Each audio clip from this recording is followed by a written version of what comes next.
Hey YouTube, we're almost as far into this Suzuki GS550 engine as we're going to go. We'll go a little bit deeper, but first we've got to get things cleaned up today. Welcome to Urban Monk TV.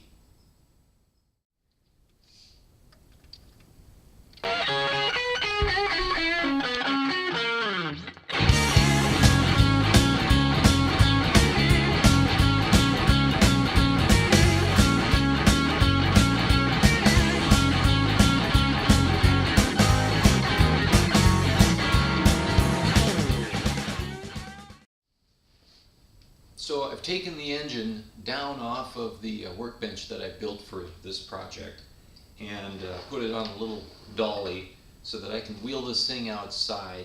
I have mentioned in previous videos that here in California I've been forced to put a water-based degreaser in my parts cleaner. There are so many components on this engine that I just don't ever want to expose to water internally, and so I'm choosing not to use water to clean this. Because I can't get mineral spirits here in California, I'm going to use kerosene and be very careful with it. No smoking, folks. And I'm going to take this outside and use a large drip pan to contain that kerosene, and a bucket and brushes, and we'll get this thing cleaned up.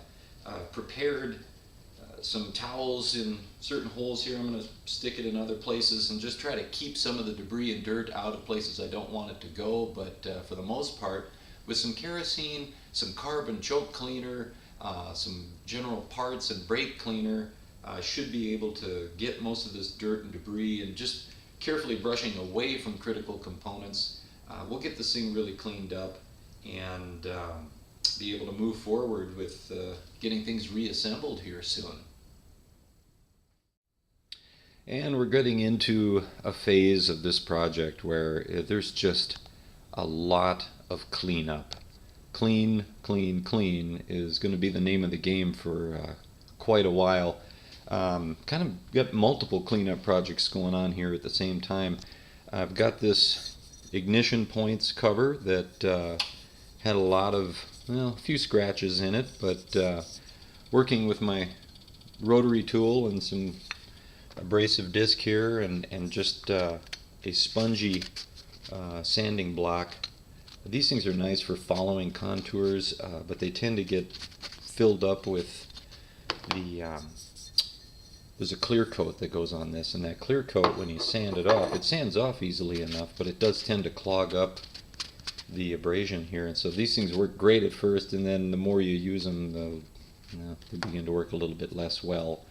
But getting a good start on that. We'll polish that down with time, so a lot of time will go into that part. And on the other side of the engine, we've got the stator housing, and you can see what you start with and where you go in the middle. And hopefully we will end up with something that's almost a mirror-like finish. And then also found some parts on this. These bolts were rusted, or this nut was rusted, and works fine.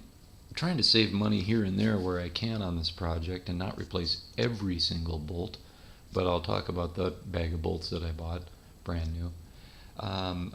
But this is right in your face as you're riding the bike. This is, your handlebars go through here. And that nut was so rusty, so I soaked it for 3 days in some apple cider vinegar, along with a couple other rusty bolts.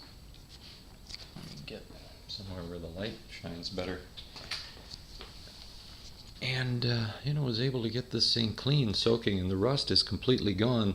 The thing to remember is once you're done soaking these parts in apple cider vinegar, you want to rinse them with water, which I did.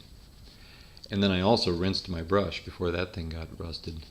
This lock nut was also a bit rusty. And then once I rinsed them with water, then I sprayed them with WD-40, which will disperse all of that water. And they should not rust at this point. These two hold on the ignition switch, and then this was the tightens the triple clamp to the main shaft through the steering head. And then all of those screws that we took off of the side covers, and they had the JIS screw heads.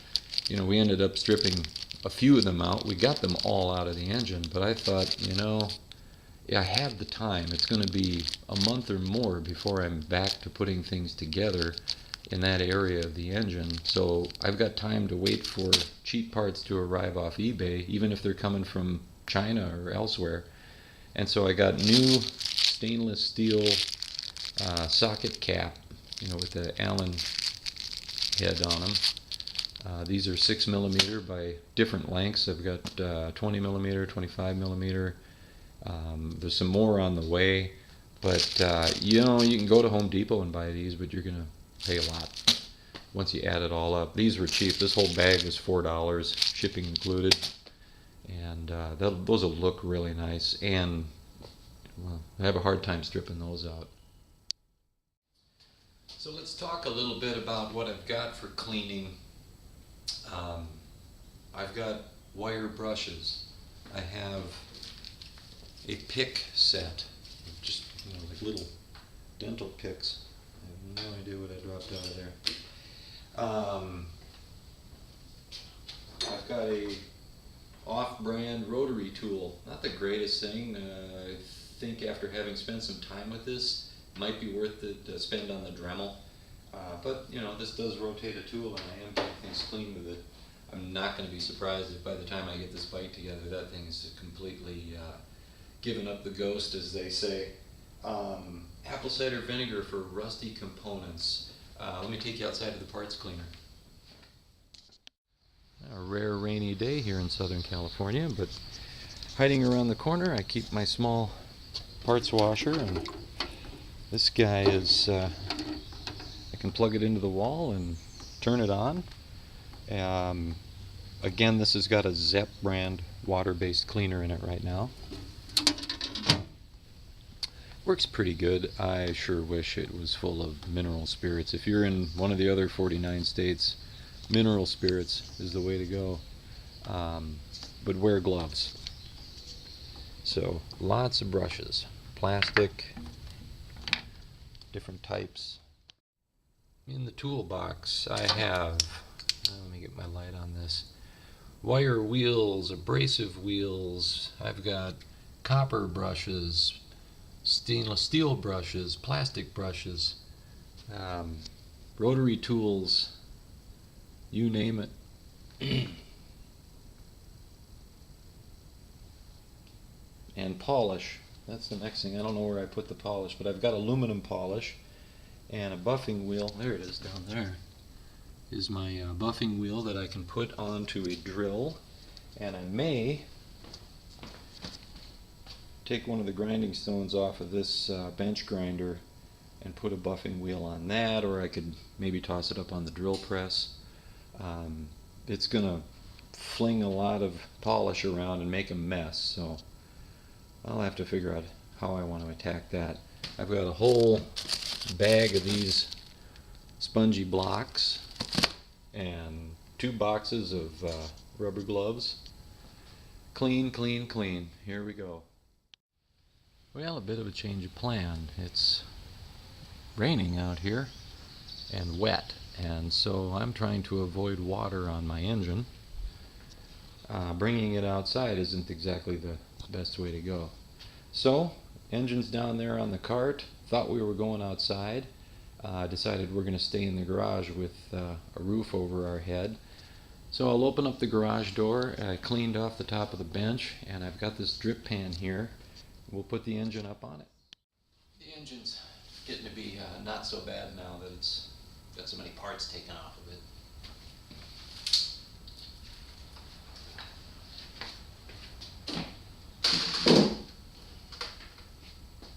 Okay, well now we can catch all our solvents.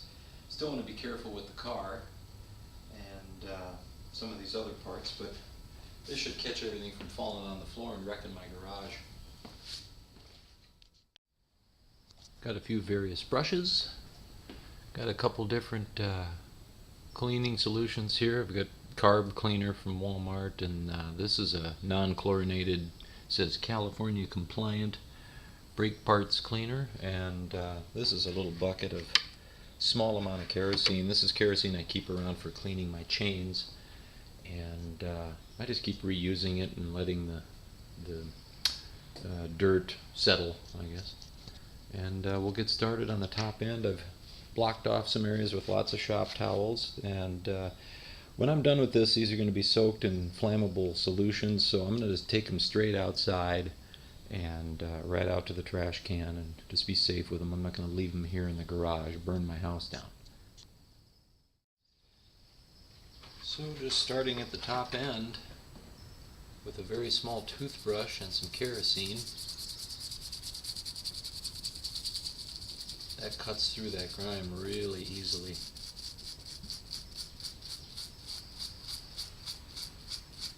I'm just trying to channel off dirt into areas. I think what might be helpful too is for me to have some shop towel that I can just wipe in here and sweep out some of this dirt so that it isn't just collecting in places I don't want it to go. So, there's no way we're going to get through this process and not drop something down into the crank area. As far as number 4 cylinder goes, something's already down in there, but we've got clear passages now all the way through, and once we get this all done, I can be spraying parts cleaner down there and flush this all out. And you may be saying, well, why aren't you just going to tear the whole crankcase apart and really clean it out in there? Here's the reason for that. One, the Suzuki, well, let's do a history lesson here. So, 1969, Honda comes out with the CB series 4-cylinder inline air-cooled engine and really lights the world on fire with a 4-stroke small motorcycle engine. And at the same time, Suzuki was really putting all of their eggs in the 2-stroke basket. 2-strokes were small, they were light, they put out a ton of power, and you want to look up some of those early 1970s Suzuki 2-strokes. Kawasaki had them too. They were fantastic motorcycles, but along comes EPA regulations in 1975-ish. They knew for 76, 77 they had to make a change, and so Suzuki and Kawasaki, manufacturers like that, were forced to look at the Honda way of doing things and had to go to 4-stroke. And so it was a major move for Suzuki to do that, and essentially they were betting the farm on this engine, and a lot was at risk. And so management made the decision to over-engineer this engine, and essentially these crankshafts are on roller bearings. That's uncommon. Really robust setup, and the bottom end of these engines is very robust, and this bike was shifting great. Transmission was in fantastic condition when it was running, because I've owned this bike and ridden it quite a bit already. And I just don't see a need to go any further in. I can spray parts cleaner down in there, get that all flushed out. We'll open up the oil pan, get that all cleaned out, and it's going to run good. But I do need to get the outside cleaned up. So there's why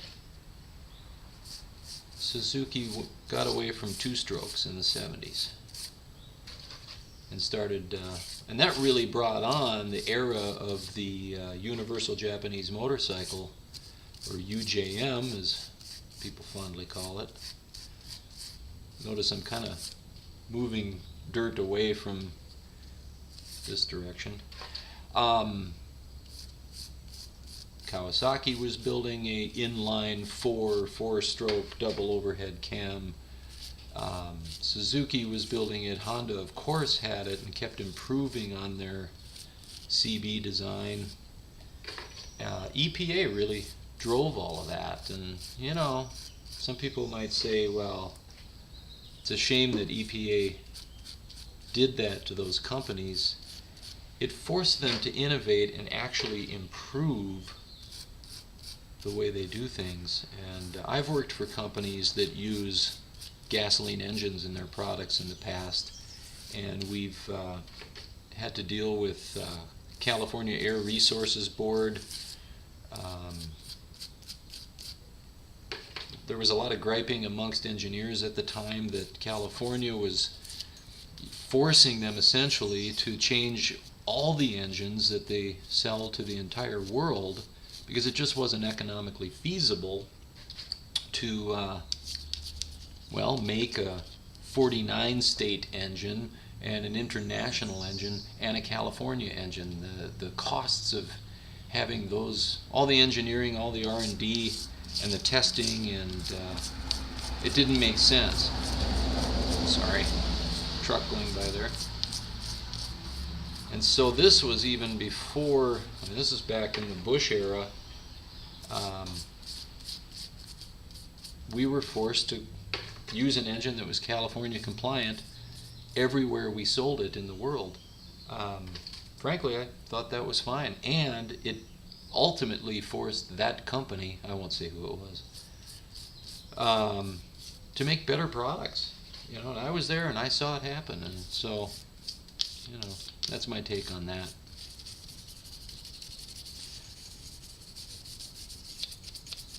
Just get things loosened up, and get some towel and start wiping. So you get these little areas where even the brush can't get quite in there effectively. Get out your dental pick and some shop towel and just start loosening this dirt up, let it soak a little bit, and then kind of wipe away. You can make pretty quick work of it. This is detail stuff. You know, when you say, God, Mike, why does that matter? Because paint is going to go down in there, and I want it to stick, and I don't want this to be the beginning of where the paint starts flaking off later, so it does matter.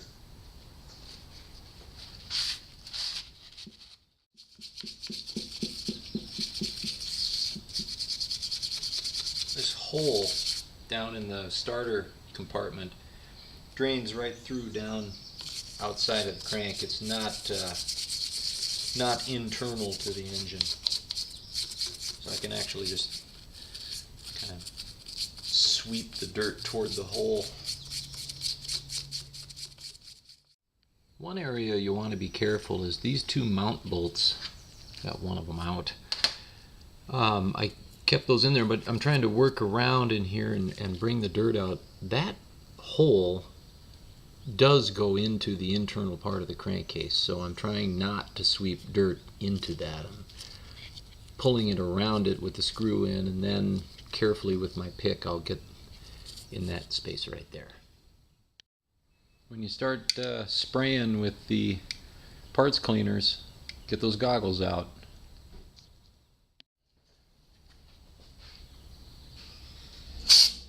And that is why.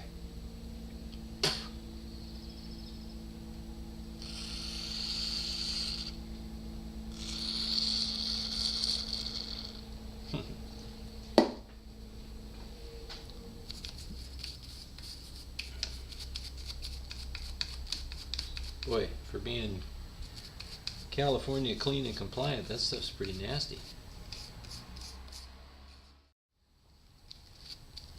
Mineral spirits are so cheap. Back in Minnesota, I could buy a gallon of mineral spirits at Menards for I think $7.99. So I'd buy like 4 gallons of it, and it lasts forever, especially if you close the lid on your parts cleaner. And really effective as this kerosene is, but not quite as flammable. And not quite as noxious, although that parts cleaner is insanely noxious. So, before and after. Some discoloration of the clear coat they put on here. Might use a stripper to get that off, or may just sand it and paint over it. If it's stuck, it's stuck. I'll do a little research on what the best method is there. So I think that's going to be a wrap for this week, you guys. I'm going to continue to clean here. This cleaning is going to go on for quite some time. If you want to build a custom cafe racer or whatever, cleaning.